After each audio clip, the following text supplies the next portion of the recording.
السلام عليكم. أهلا بيكم في عالم التطبيقات. لو أنت مهتم بالجديد والمفيد في عالم التطبيقات، تقدر دلوقتي تشترك في القناة وتفعل الجرس علشان يوصلك مننا كل يوم جديد ومفيد في عالم التطبيقات، ونقدر نشرح لك كل التطبيقات اللي تهمك في حياتك، سواء كانت تطبيقات محلية أو تطبيقات عالمية، زي تطبيقات العقارات، تطبيقات السيارات، تطبيقات اللي بتسرق بياناتك وبتستنزف حساباتك، وكمان تطبيقات التعارف. النهاردة هنتكلم عن تطبيق Stay Focused. التطبيق ده هو مانع التطبيقات. تقدر دلوقتي تحمل التطبيق بمساحة 6 ميجا بايت بس، وحجم عمليات التنزيل ليه إلى الآن أكتر من مليون عملية تنزيل تمت للتطبيق.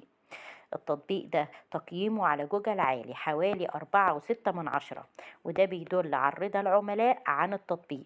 تقدر عن طريق التطبيق ده ان انت تتحكم نهائي في وقت الشاشة وتحقق السيطرة على نفسك، بالاضافة لان انت تمنع التطبيقات وتحظر المواقع على الانترنت.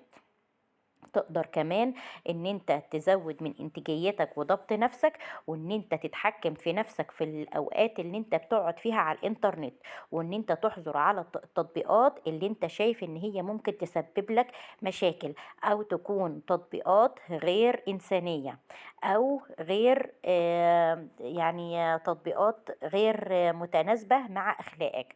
التطبيق ده هيركز على اهدافك ويقدر يدير وقتك. تقدر تقلل من وقت الشاشة، تقدر تحظر مدير الموقع، غير ان انت كمان هتلاقي رفاهية رقمية على التطبيق، وتتخلص من السموم الموجودة عبر الهاتف، وتنظم وقت فراغك ووقت عيلتك كمان. تقدر تحظر التطبيقات أو المواقع باستخدام أداة حظر التطبيقات اللي هو Stay Focused.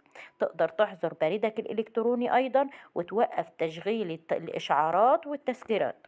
وتقدر تحظر الكلمات الرئيسية باستخدام أداة حظر مواقع الويب، وبتصفي عناوين URL للكلمات الرئيسية غير الموجود فيها، وحظر المواد الإباحية اللي ممكن تقابلك على الإنترنت. كل ده تقدر تعمله على تليفونك أو على تليفون أبنائك. تقدر تعين كمان حد لتتبع وقت الشاشة أثناء وقت الراحة والنوم، وتنظيم وقت العمل الخاص بيك. أتمنى أكون وصلت التطبيق ده بشكل سهل وبسيط، ويا ريت بعد تحميل التطبيق كل واحد يقول رأيه في التعليقات، سواء كانت تعليقات إيجابية أو تعليقات سلبية، علشان كلنا نستفيد من التطبيق. دلوقتي اشترك في القناة وفعل الجرس عشان يوصلك مننا كل يوم جديد ومفيد في عالم التطبيقات، أو تواصل معنا على صفحتنا بشكل مباشر، صفحة مراجع برامج على الفيسبوك.